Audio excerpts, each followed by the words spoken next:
네, 안녕하세요. 주세남에서 교육을 맡고 있는 김민식 전문가입니다. 최근에 골판지 관련주들이 많이 상승하고 있습니다. 그 이유와 향후 대책에 대해서 그리고 주요 포인트가 어딘지에 대해서 한번 알아보도록 하겠습니다. 먼저 차트를 한번 살펴보도록 하겠습니다. 대형 포장 같은 경우는 오늘 상한가를 기록하고 상한가 문 닫은 다음에 거의 움직이지 않고 있는 모습이 나타나고 있습니다. 대형 포장 같은 경우에는 포장주기 때문에 코로나 확산에 관련된 종목이겠죠. 그래서 이 종목이 향후 언제까지 상승할 수 있을까라고 생각을 한다면 이 포장지, 제지 업종 얘네들이 과거에 얼마나 많이 상승을 했는가를 유사 사례로 알아보면 될 것 같습니다. 가장 많이 상승했었던 기간을 제가 살펴보니까요. 테마 히스토리 보이죠? 테마 히스토리에 보면 1월 달에 우한 폐렴 확산 속에서 인터넷 택배, 온라인 쇼핑, 택배 수요 증가 전망에 1월 22일 날 상승하는 모습이 나타났고요. 그 이후로 같은 내용으로 꾸준히 상승하는 모습이 나타났었습니다. 따라서 이 골판지라든지 포장지 관련한 재지 상승은 요 1월 달 사례를 살펴보면 언제까지 상승할 수 있었는지를 알 수 있겠죠. 그래서 유사 사례를 살펴보면 요 1월 달부터 2월 달까지가 주로 봐야 될 포인트입니다. 뭐 대형 포장, 대림제지, 테림 포장 뭐 쭉 있죠. 제지 관련주들이. 1월 말에 이렇게 상승하는 모습이 나타났고 코로나 확산이 더 일어나니까 여기서 한 번 더 슈팅이 나오는 것을 확인해 볼 수가 있습니다. 가장 많이 상승했었던 대장 종목은 대림제지였죠. 대림제지가 2차로 이렇게 두 번 상승하는 모습이 나왔고 약 한 60% 근처까지 상승하는 모습이 나왔었습니다. 그래서 코로나 확산에 따른 포장지 수요 하면 대장주는 대림제지일 가능성이 높겠죠. 그리고 다른 종목들도 상승하는 모습이 보였지만 그렇게 상승세가 길게 나오지는 않는 모습이 나타나고 있습니다. 그래서 과거 사례를 봤을 때 이번에 제지 관련 상승세가 그렇게 오래 가지는 못할 것 같다라고 슬쩍 예상해 볼 수 있겠죠. 그 다음에 1등으로 올라간 거는 뭐 대림제지이고 2등으로 올라간 얘 같은 경우에는 대형 포장입니다. 그래서 1등, 2등 구분해 보시면 좋을 것 같고요. 그리고 향후 그 증시를 전망을 해 봤을 때 요런 내용으로 한번 따라와 보시는 게 좋을 것 같아요. 예측해 보는 방법입니다. 코로나 환자가 증가한다, 택배 수요가 증가한다, 골판지 관련주가 상승한다. 그러면 이 제지 관련주가 상승할 수 있었던 주요 요인이 코로나 환자 증가죠? 그러면 제지 관련주가 상승세가 꺾이는 요인은 뭐가 되겠습니까? 코로나 환자 감소가 되겠죠. 그리고 코로나 환자를 감소시키든가 코로나 환자 증가에 따른 투자 심리를 꺾어버릴 만한 내용은 뭐가 있을까요? 백신일 겁니다. 백신.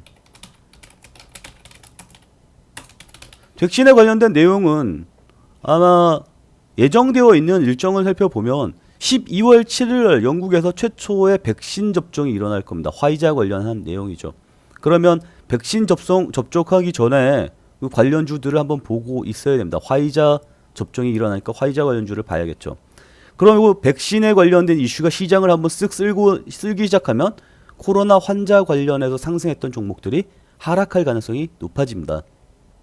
그 내용들을 기초로 본다면 대형 포장이 지금 강하게 상승을 했지만 이 제지 관련한 이슈로는 상승세가 길게 가지 못할 가능성이 높겠다라고 판단할 수가 있는 거죠.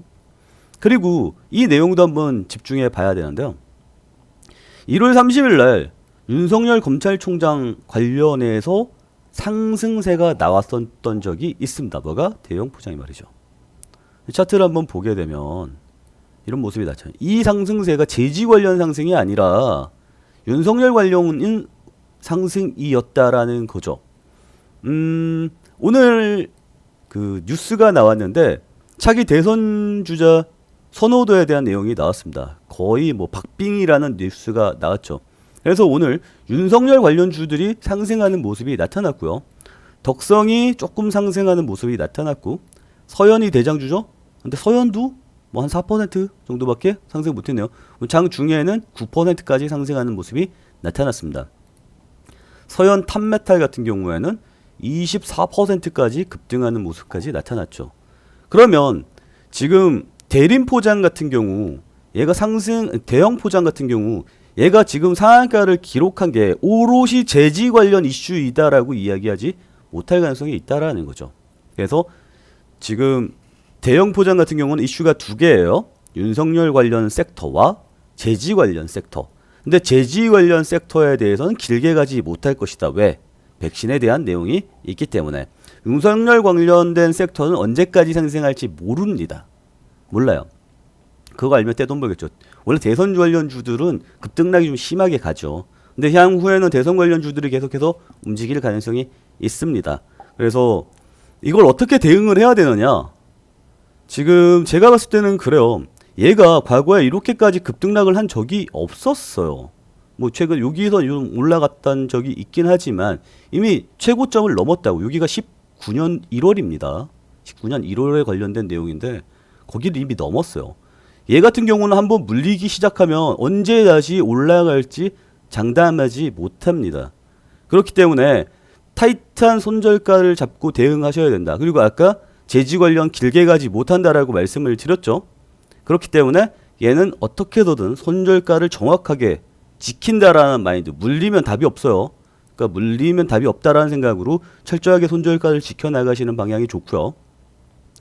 그리고 제가 그동안 통계를 내보니까 상한가로 마무리된 종목은 다음날에 갭상승이 뛸 확률이 굉장히 높습니다. 70 몇 %로 나왔던 걸로 기억하는데 갭상승이 나온다면 갭상승 시초가에 팔고 나오는 게 가장 안전하겠죠. 수익은 얼마를 먹더라도 수익은 가장 베스트 오브 베스트 초이스입니다. 많이 먹고 적게 먹고는 그 다음 문제겠죠. 수익이 난다면 수익을 확정하는 게 가장 좋을 것 같습니다. 그리고 주가 이론 중에 이런 게 있습니다. 상승분의 절반, 장대 양봉의 절반 수준을 내려간다면 상승 추세의 힘을 잃은 것이다 라는 이야기가 있어요. 그래서 상승분의 50% 이하를 뚫는 자리, 약 한 1650원 라인, 이 라인을 하향 이탈을 한다면 정리를 해 보시는 게 좋지 않겠는가. 그게 더 안전한 방법이 아니겠는가 라는 생각이 들죠. 종합적으로 정리를 하자면 말이죠. 그러면 지금까지 했던 얘기를 다시 한번 종합적으로 이야기해 드리겠습니다. 재지 관련해서 지금 포장지 수요가 급증하고 있습니다. 그래서 이 급증하는 게 언제까지 이어질 것이냐? 백신이 나올 때까지, 혹은 지금 그 거리두기 단계를 올리고 있죠. 그래서 그 코로나 확진자가 감소 추세를 보일 때까지 이 재지 관련주들은 상승할 건데, 그 시기가 12월 7일 날 영국에서 접종 이슈가 있으니까, 그리고 미국에서 언제 FDA 긴급 사용 승인이 떨어질지 모릅니다. 그 뉴스가 나오면 또 백신 관련주들이 슈팅이 나오면서 재지 관련주는 떨어질 가능성이 있어요. 그러니까 길게 끌고 가려고 하지 말고 욕심 너무 많이 부리려고 하지 마라. 그리고 윤석열 관련해서도 얘가 엮여있는 상황이다. 윤석열 관련해서 엮여있는 상황인데 향후 대처하는 방법은 저도 정확하게 긴밀하게 대응하지 못하겠습니다. 왜냐하면 워낙 빠르게 급등락을 할 테니까요. 그래서 유튜브 보고 참고하셔야 될 점은 이렇게 맥락을 분석하는 거다. 과거의 유사 사례를 보고 지금 현재 얘가 엮여있는 이슈를 보고 그 이슈들이 어떤 영향을 받아야 되는지, 그래서 포인트를 봐야 되는 게 무엇인지. 대형 포장 같은 경우는 지금 포인트가 윤석열과 그 코로나 확진자 증가 그리고 백신, 요 포인트를 보면서 내가 대응을 해야겠구나. 요렇게 포인트를 잡고 주식을 분석하시면 훨씬 더 긴밀한 대응이 되지 않겠나라는 생각을 하게 되는군요. 여기서 교육 마치도록 하겠고요. 저희 교육이 마음에 드셨다면 저희 채팅창 관련 정보로 오시면 되겠죠. 저희 채팅창 관련 정보는 영상 하단, 영상 설명란에다가 올려놓도록 하겠습니다. 영상 봐주셔서 감사합니다. 방송 마칠게요.